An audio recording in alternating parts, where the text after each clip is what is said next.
In the second treatise on civil government, 1690, Locke elaborated on the state of nature, predating the creation of the state in which the people were governed not by positive law, but only by a natural law that everybody is able to recognize and uphold.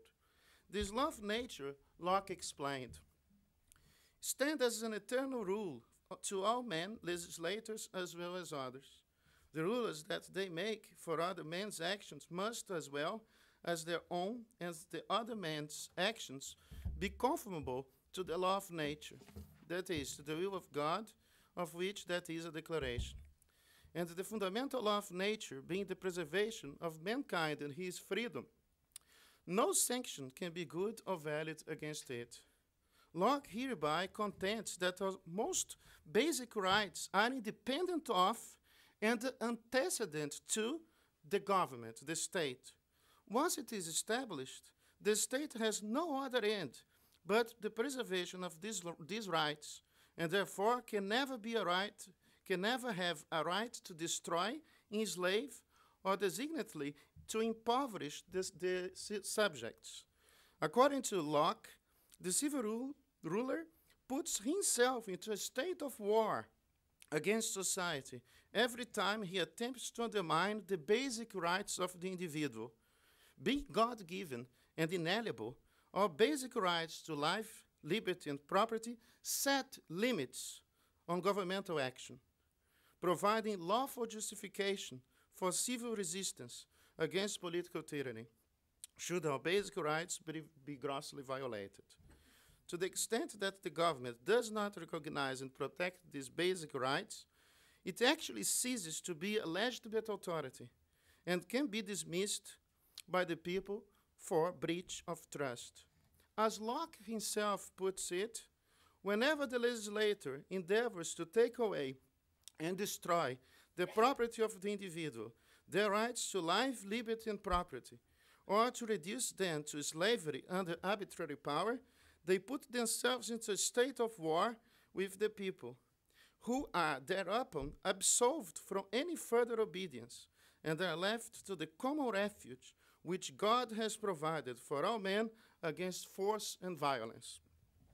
The general belief expressed in the American Declaration of Independence is that all men are created equal and that they are endowed by the Creator with certain inalienable rights.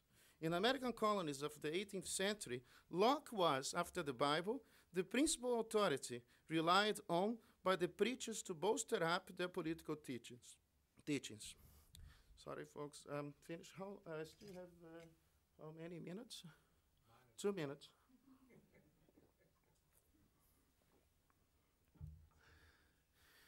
The colonists viewed their successful revolution as both inspired and fully justified by principles of natural law.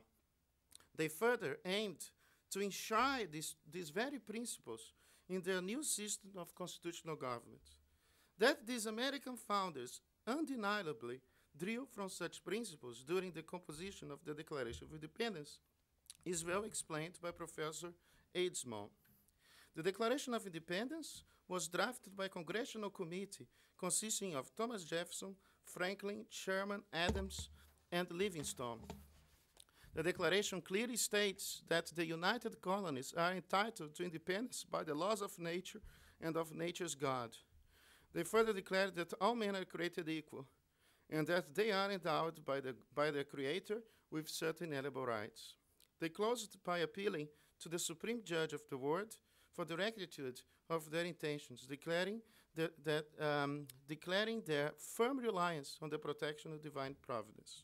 The American founding fathers believed that it is natural law derived from God and discovered by reason that more authoritatively prescribes the inalienability of our fundamental rights, rights that as such are not conferred on people by the government, and as such cannot legitimately be denied by them by the government.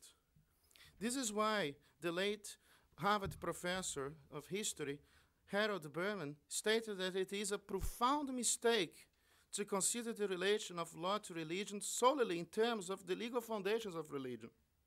It is also necessary to consider that relation in terms of the religious foundations of legal freedom.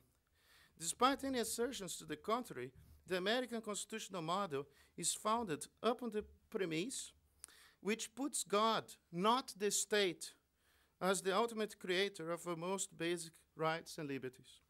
As Alexander Hamilton, the principal architect of the American Constitution, put it in 1787, the sacred rights of mankind are not to be rummaged for amongst old parchments and musty records. They are written as with a sunbeam in the whole volume by human nature, by the hand of divinity itself, and can never be erased and can never be obscured. Just to conclude, until recent times, the legal systems of most Western societies were largely inspired by the moral convictions of lawmakers who deeply believed in higher natural law, reflecting enduring principles of freedom, justice, and morality. This view led to some of the greatest developments in the history of the rule of law and Western constitutionalism. In this sense, Western constitutionalism owes much to the influence of natural law theory on its development. The American founding fathers drew very heavily from the natural law tradition when laying the constitutional foundations for the United States.